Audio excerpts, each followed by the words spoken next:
Hey there, I'm Yasmin. Just your everyday, no nonsense kind of gal, but I've got a story to share. A story of heartache, perseverance, and unexpected strength. A few years back, life hit me with a curveball I never saw coming. My husband Tyler and I were living the typical American dream. You know the drill, a nice house in the suburbs, a dog named Max, and plans to start a family. Then life took a detour. I had a miscarriage. It hit us hard, like a punch to the gut that never really goes away. It messed with our heads, our hearts, and most notably, our marriage. Suddenly, we were thrown into a world of pain and confusion. Now, Tyler and I have always been a team, and we vowed to stay strong, but this miscarriage was like a storm cloud that refused to lift. It affected every part of our relationship. We couldn't communicate without arguments, couldn't enjoy the little things in life together, and our intimacy dwindled. And if that wasn't enough, there was Gladys, my mother-in-law. She'd been pressuring us about having kids since our wedding day. It felt like she had her own personal countdown to grandparenthood. The truth is, I had fertility issues, despite the countless doctor's appointments, treatments, and the emotional drain that came with it. Nothing seemed to work. I'd endure the roller coaster of hope with each positive pregnancy test, only for it to come crashing down with another loss. It was devastating. I remember the day we found out. "Tyler, we need to talk." "What's wrong, babe?" "I went to the doctor today and I had a miscarriage." "What? No, that can't be right." "It is, Tyler. I'm so sorry." "This isn't fair, Yasmin. We've been through so much already." "I know, Tyler. I never asked for this to happen." "But we wanted this so badly. We did everything right, Yasmin." "I know, Tyler. I wanted it more than anything. Do you think I wanted this?" "I just don't get it, Yasmin. Why does life keep kicking us when we're down?" It was exhausting, dealing with the physical and emotional stress of losing a baby, and it kept on happening again and again and again. Years went by, and let me tell you, trying to have a baby was getting seriously tough. It was like this big weight just hanging over us all the time, and it got heavier as time passed. Our friends and family meant well, but they couldn't help but notice we were still kidless. They'd throw in comments and questions about when we'd finally have a little one. But Gladys, Tyler's mom, took it to a whole other level. She wouldn't let it go. Every family gathering turned into an inquisition about our family plans. And she always seemed to blame me, like it was all on me that we didn't have a child yet. And maybe it was, since I was struggling with fertility, but she didn't need to be so rude about it. She'd say things like, "Oh, Yasmin, it's so nice to see you. How have you been?" "I've been good, Gladys. Thanks for asking." "And any good news to share? About a little one on the way?" "Gladys, we've talked about this. We're still trying, but it's not that easy." "Oh, dear. Are you doing everything right? I mean, you've been married for quite some time now. Maybe it's time to see a specialist." "Yes, Gladys, we've seen specialists. We're doing everything we can. It's just not happening as easily as you might think." "Well, maybe you should try some of those natural remedies. I've heard herbal tea in certain positions can really help. I really want a grandbaby. You know this." "Gladys, we appreciate your concern, but this is a private matter. We're handling it the best we can." "Oh, please, private salivate. We're family.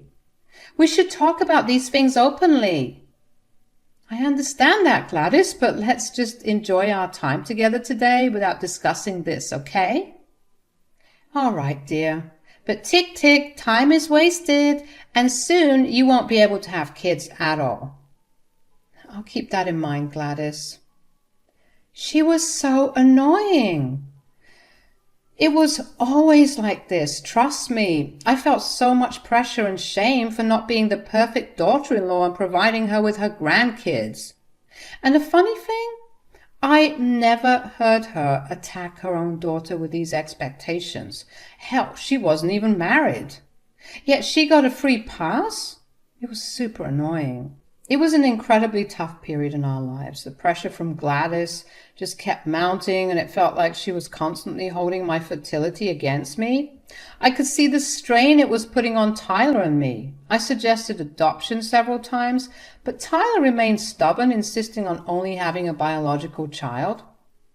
We'd have these heated arguments about it. I'd tell him how cruel and insensitive it was to differentiate between biological and adopted children because in my eyes there's no difference. But he couldn't shake the idea that he wanted his own baby. It was heartbreaking because I knew there were so many children out there in need of loving homes. As for Gladys, her behavior became outright rude. She was relentless in blaming my infertility for everything as if it was something I could just magically fix. I felt like I was caught in this impossible situation, trying to save my marriage while battling this constant barrage of judgment and criticism. It was emotionally exhausting. And of course, Gladys didn't stop to let me know her true feelings about my infertility. Yasmin, you need to fix this and fast. You're the reason we don't have any grandchildren yet. Gladys, I've been trying everything I can, but it's not that simple. You know, I'm dealing with fertility issues. Well, you need to try harder. We can't have our family line end with you. I just couldn't understand why she was so adamant about this baby thing. Like, seriously? Expecting kids was one thing, but I swear she was about to go all Handmaid's Tale on me if I didn't pop out a baby right that instant. I decided to have a heart-to-heart conversation with my sister-in-law, Faith, who had always been more understanding. Faith, I don't get it. Why is your mom so fixated on me having a baby? It's not entirely in my control, and she's making my life miserable. Yasmin, it's not just about grandkids. I could tell that she was holding something, and after some prying, she finally spilled what she had been hiding. I overheard her talking to some family friends. Mom's worried that Tyler might leave you for someone younger, someone who can have kids. What? Tyler would never do that. I know you believe that, but you don't know Tyler. He used to be quite the player growing up. And you've just been sitting on this information? Hey, I don't know what you want me to do. That's my brother, and I'll always have his back. You're lucky I even revealed this information, and to be honest, I think I agree. What? Yeah, Yasmin, time is ticking. And I'm not saying it's right, but I wouldn't be surprised if he did leave you for someone younger. There's this one co-worker. She's an intern. She's about 24 or so, and let's just say that they enjoy talking to each other. I couldn't believe what I was hearing. My husband was not only thinking about leaving me for someone younger, but already entertaining other women behind my back. My heart had reached its breaking point. After discovering Tyler's betrayal and his affair with a younger co-worker, I couldn't pretend any longer. The wedge between us had grown into a gaping chasm, and I knew it was time to confront him. One evening, he mustered the courage to ask me about my distant and standoffish behavior. I couldn't hold back any longer, the pain and frustration bubbling over. I lashed out, accusing him of infidelity and telling him that I wouldn't be surprised if he was cheating on me. At first he denied it, as anyone caught in such a situation might. But as the seconds ticked by, he eventually admitted to his wrongdoings.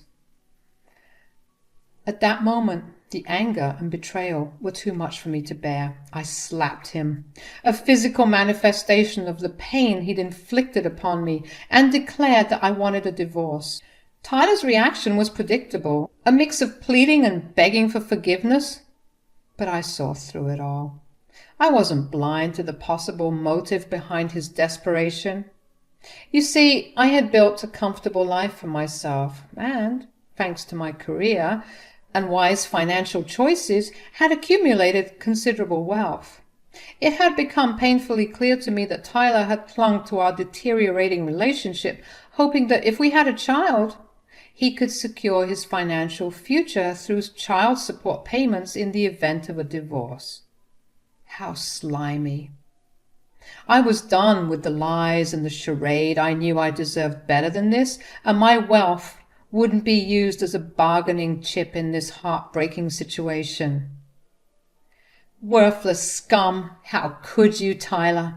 How could you betray me like this?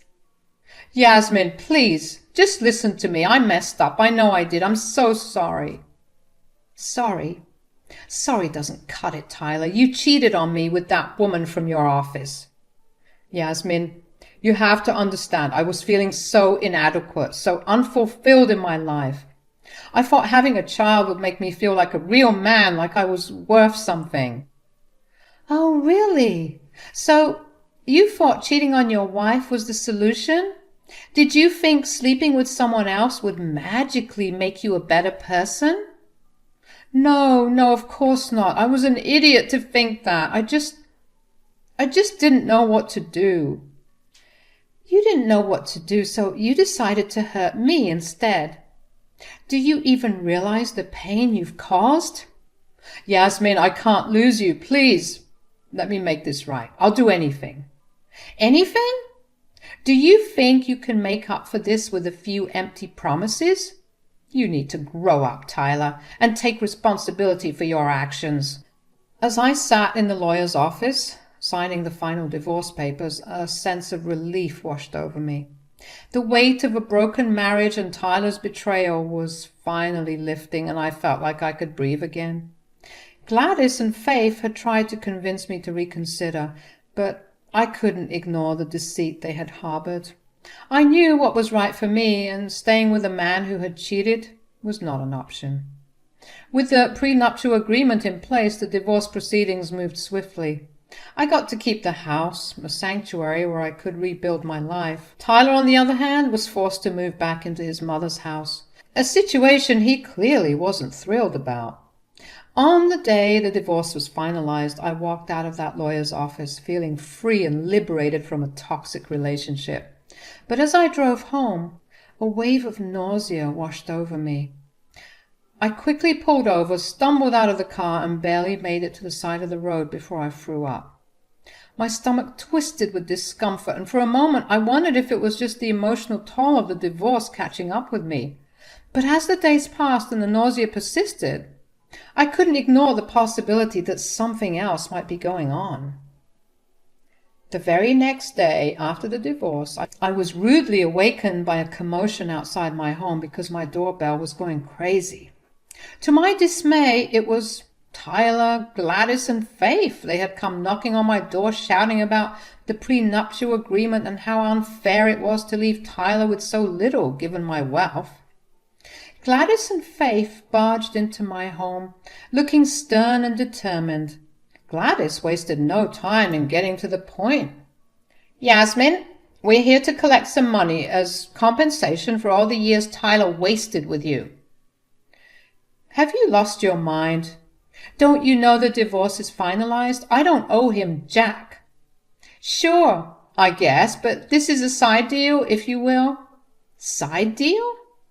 Yes, Yasmin. You've put me through a lot and I need compensation. You're lucky we aren't taking this to court. Faith nodded in agreement. Yeah, he's been through so much stress because of you. We think at least $10,000 should cover it. I couldn't believe what I was hearing. I felt a fire rising within me. I shot back, my voice trembling with a mix of anger and disbelief. Are you kidding me? You think you deserve compensation for the years I spent trying to make this marriage work? If anything, I'm the one who needs compensation. I knew Tyler was practically broke, so there was no way he could give me anything. Yet I was determined not to let them bully me into giving them money. I'd had enough. With a mix of anger and determination, I retorted that the whole point of a prenup was to protect my assets. I told them that they needed to leave my house immediately, but not before I showed them something that would certainly leave them stunned. You three think you're so slick coming here and harassing me for money? You're lucky I'm not calling the cops on you right now, but just wait one moment before I do. I need to show you something.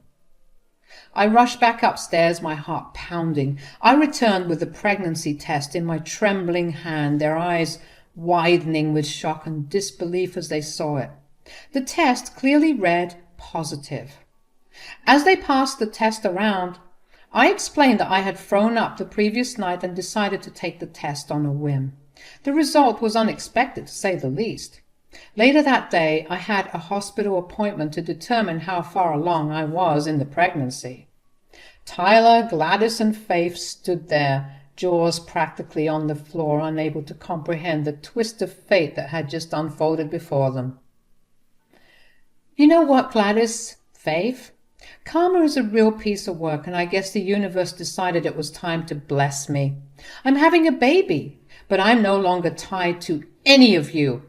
The baby might be Tyler's, but this baby is going to be all mine. Faith and Gladys exchanged worried glances before Gladys spoke up. Yasmin, let's not be too hasty here. We could work something out and discuss an arrangement. Tyler, finally finding his voice, mumbled incoherent apologies, his eyes brimming with regret. But I wasn't having any of it. I'd had enough of their manipulation and toxicity. No more arrangements, no more excuses. Get off my property, all of you, before I call the police. I'm done with this toxic circus. Gladys and Faith exchanged worried glances as I stood firm in my decision. I could sense their desperation to change my mind, but after years of enduring their emotional pressure, I had built a wall that was not so easily broken down. Gladys finally broke the tense silence. Yasmin, you have to understand that we care about this family. We want what's best for you and the baby. Tyler may have made mistakes that you knew about, by the way. That's not important right now, and you know it. He's the father, and he has a right to be in his baby's life. Yeah, Yasmin, you know how long we've been waiting for this. We can make this work, trust me. I sighed, trying to maintain my composure. I understand your concern, but what you fail to grasp is that Tyler's actions caused this rift in our marriage. He cheated on me, Gladys. You're a smart woman. I'm sure you don't even believe what you're saying. You three are just trying to get into my life to get access to my pockets. That's ridiculous. Yes, I agree. You're taking these things too. He shattered the trust that held us together. Tyler, who had been mostly quiet until now, stammered.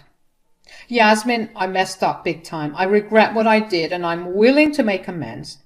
For the sake of our child, can't we try to work this out? I looked at him, my eyes filled with a mixture of anger and sadness. Tyler, this isn't just about your infidelity.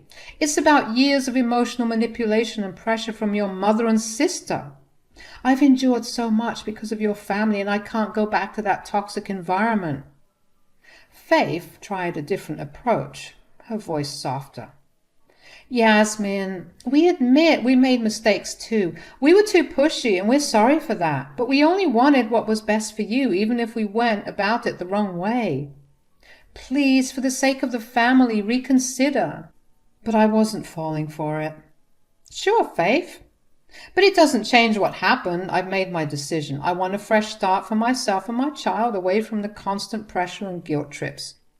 So thanks, but no thanks. Gladys, clearly frustrated, raised her voice. You're being unreasonable, Yasmin. You can't just cut us out like this. I took a deep breath, my patience wearing thin. I can, and I will. My priority now is the well-being of my children, and I won't subject them to this toxic environment. You all need to leave. Faith started to tear up, her voice trembling. Yasmin, please don't do this. We love you. And we want to be a part of your life and the baby's life. As I've mentioned, you all can have a relationship with the baby, but I won't compromise my happiness and mental health for anyone. Please, I don't want to have to repeat myself. Tyler, who had been silently crying throughout the conversation, finally spoke up, his voice cracking. Yasmin, please reconsider. I'll do whatever it takes to make things right. I'm sorry about those girls. They meant nothing. I looked at him, my heart aching for the man I once loved. Tyler, it's too late for us. But you can still be a good father to our child. Just remember that actions speak louder than words. With that, I turned and walked away, locking my door behind them, leaving Gladys, Faith, and Tyler standing there, their faces filled with a mix of sadness and regret. It was time to start a new chapter in my life, one where I could finally breathe without the weight of their expectations and demands. Life had taken a turn for the better. I had my beautiful baby girl, and she was the center of my universe. She was healthy, thriving, and source of immeasurable joy in my life. Each day spent with her filled my heart with love and gratitude. I had decided to allow supervised visits with Tyler, Gladys, and Faith, as I believed that my daughter deserved to know her father and have a connection with her paternal family. However, I had set clear boundaries, and I expected those boundaries to be respected. But every visit seemed to be accompanied by the same chorus of pleas and accusations. They insisted that I was being selfish for not reuniting with Tyler. The pressure and guilt-tripping were relentless, and it started to wear on my patience. One day, during yet another supervised visit, the familiar arguments began. Gladys and Faith launched into their usual tirade about how I was tearing the family apart. They claimed that I was depriving my daughter of a complete family and that she deserved to have her parents together. I had had enough. I gently placed my baby girl in her crib and turned to face them, my voice firm but weary. I've been patient, and I've tried to maintain a civil relationship for the sake of our child, but this constant badgering and shouting are unacceptable.